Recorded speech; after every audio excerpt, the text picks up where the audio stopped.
Hey guys, Lancer here. Hope everyone's doing well. Thanks for joining me while looking to some MTG market movers for the week. I guess it's actually been 2 weeks since I've done this, since I've been trying to do the other reviews for Kamigawa, but let's get right to it. So, first card, Hitsugu Consumes All. Actually, a really good playable commander card. It's good, obviously, in other places. It's a mythic. It's worth $12.85 since it's just come out. Um, just in case anyone doesn't know, it is a saga, one colorless, one black, one red, for destroy each non-land permanent with mana value 1 or less.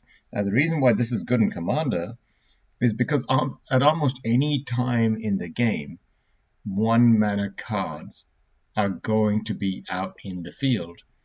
And this is probably one of the best ways to capture multiple hate style plays in one card. So first one is Destroy.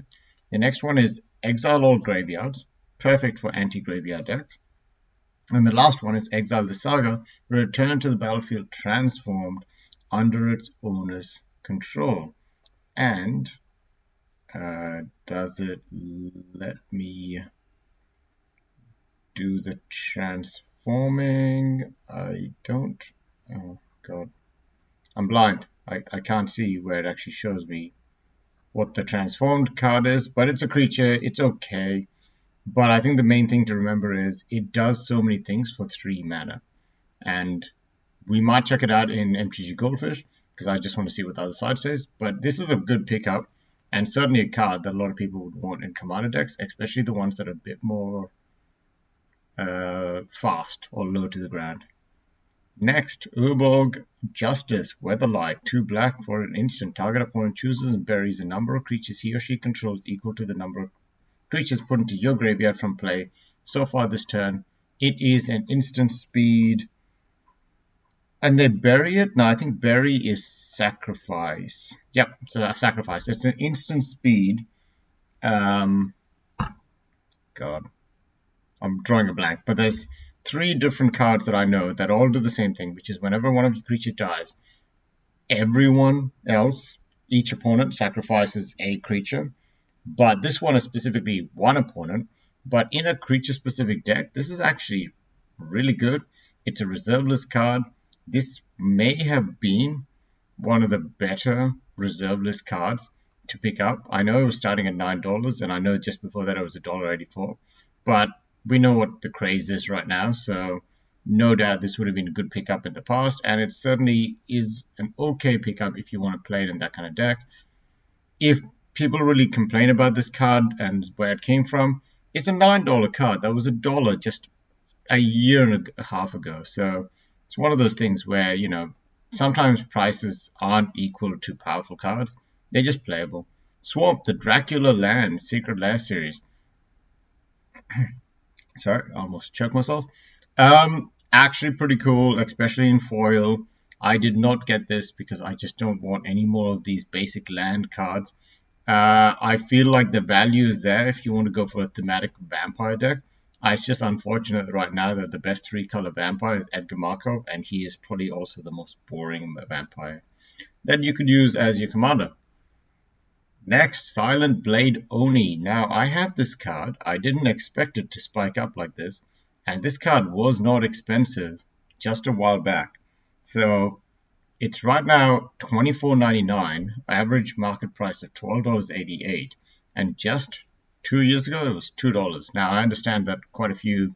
We're back in Kamigawa now. This card didn't get pre-printed. I don't think it's going to come out in any new Commander products in this year. So unless it gets printed somewhere else, it's probably going to hold its price point of $12 to $24. Scarlet, the Rage Pits. It's an okay card. This is not a big bump in price. It does something cool. It gives your creature evasion, trample, and a +1/+1 on top of it. It comes in as acts as mana in 2 colors that don't normally need green or red. So acts as colors mana, but I think it's fine. Intruder Alarm. Now we're going to see 2 of these. Now, I guess my question is, and I know the answer, which commander that was printed recently makes good use of a blue card that acts like Intruder Alarm, and that is the Genesis engine, which is whenever, I think it's 4 mana for an 8/8 vehicle, which has an activated ability, pay 1, tap, discard a card, draw 2 cards, then create a 1/1 pilot token that can pilot as though it had 3 power. Now, I know that's some cool stuff, but as long as you have mana, that's your guy will always just untap because you create a token that comes into play and then untaps him as he does it. So this is just a value engine on top of another value engine of Genesis. So I actually think we'll see another card that comes up soon, which will cover exactly the same kind of pattern. A lot of people are trying to build around that deck, especially after JLK's video, or sorry, the Game Nights video, which had him piloting. He got wiped out first because he had an artifact-heavy deck, and then Vandal Blast just destroyed him because he didn't have indestructibility. But yeah, it's just, if you don't have indestructibility, you have to be careful with that kind of stuff. But this is a very powerful card, which will give you tons of card advantage for just 1 mana. This is 3 mana, but 1 mana from the engine. Moving on to, I just wanted to cover what the MTG stocks is talking about. So last week we had Whip Silk, which grew huge amounts because anything that returns, I'm actually surprised by this because it's a 1 mana enchantment which you paid then 1 green to return it back to your hand, and then there's a white one which also somehow took off. And I know that Toad Rider came out, but why didn't this spike when we had Sithis Harvest Hand? Because whenever an enchantment comes into play, you draw a card in green, paying 2 mana to draw a card and then being able to block as though a creature had flying, all seems quite valuable for repeated effect. So I think this is a strange one. I feel like it should have spiked earlier, but it has spiked now. If you guys want to know, there's an equivalent card to that, Flickering Ward. 1 white does almost the same thing, and it gives protection, which is actually not that bad. So Hero Blade Hold, I have 4 of these. I probably should get rid of a couple of them. Tower of Magistrate, I don't have this one. Pretty cool. Add colorless mana to your mana pool. Tap, pay 1. Target creature gains protection from artifacts until the end of turn. Actually, reasonable utility land. Played in some modern decks. Primeval Titan, Chief Jim Hopper, and Wandering Yek. I can't actually say that word. Anyways, moving on to MTG Goldfish. Let's just move on straight over there. Standard is going to be a bit tricky. Most of it is going to be Kamigawa. You got Hitsugu Consumers All, went up by 322% to now sit at $13. Hollowed Haunting went up by 16% to now sit at $22. Let's have a look at some of the better ones. Magnum Opus. Now, this is a pretty expensive card, but I will agree it does some cool stuff if you can get to that 8 mana level. Vorinclex, 5% gain. Henan Gate Pathway is the one that taps for blue and white. I assume that's being picked up for the new commanders. Wedding Announcement, 66% gain to now sit at $1.74, maybe for aggressive white weenie deck. Biggest drops, 15% for Karai, the Swirling Sky, now sitting at $1.77.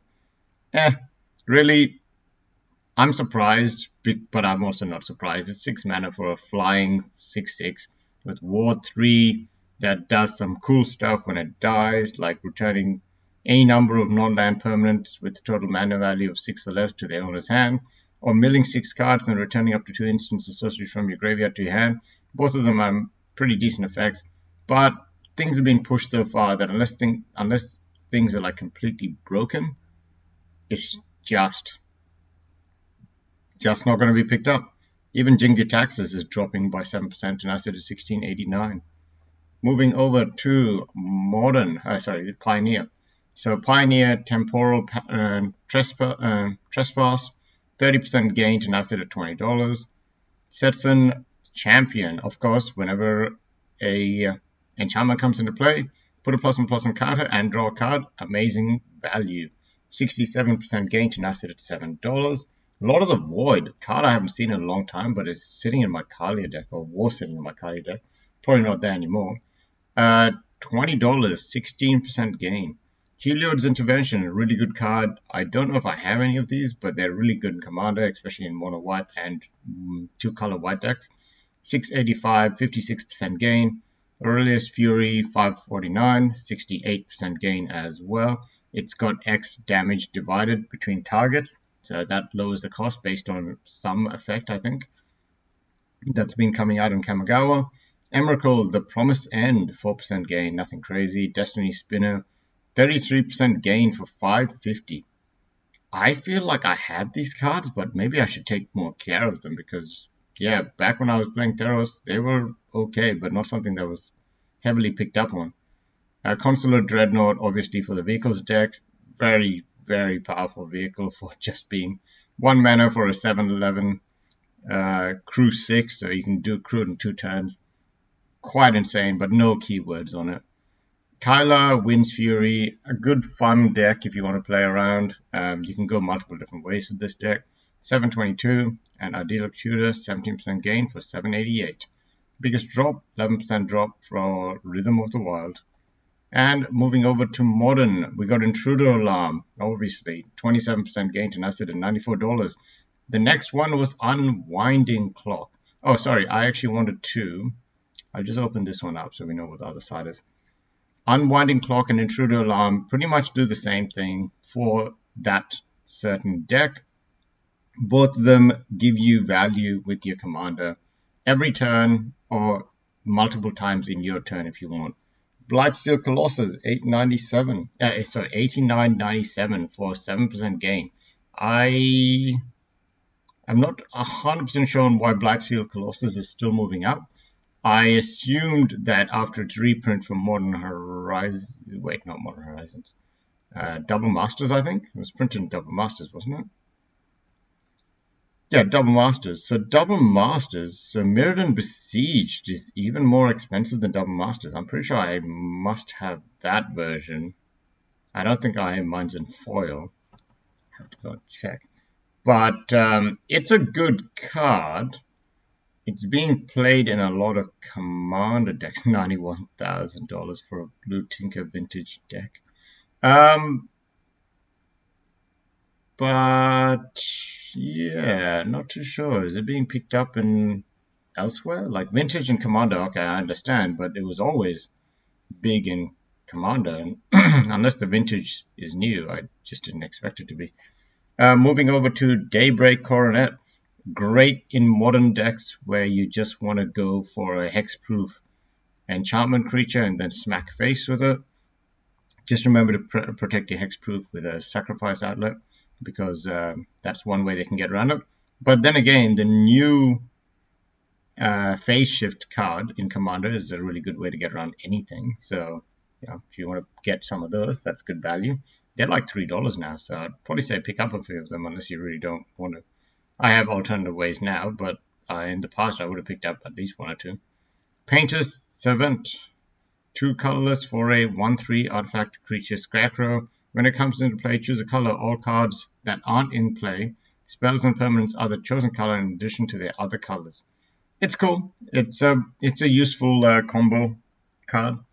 Condos, Banner, obviously. Legendary creatures with legendary, $19.99 for 28% gain. Now, Esper Sentinel. I feel like they did something wrong here. Esper Sentinel is now more expensive than I think a lot of the blue card draw spells, and probably better in a lot of ways as well. So Rhystic Study was, I think, the equivalent to Esper Sentinel, but in blue. But Rhystic Study is 3 mana, and I think it's the same effect to a certain point, but it doesn't say first non-creature spell, so it means that if someone like storms off, Esper Sentinel doesn't activate at that point.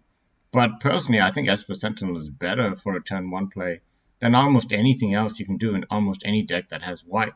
So if you don't have these, proxy them, because I actually think this is just a bad idea from Wizards of the Coast, and I think it might cause issues in your play group if just one guy has it and he plays it like every second game.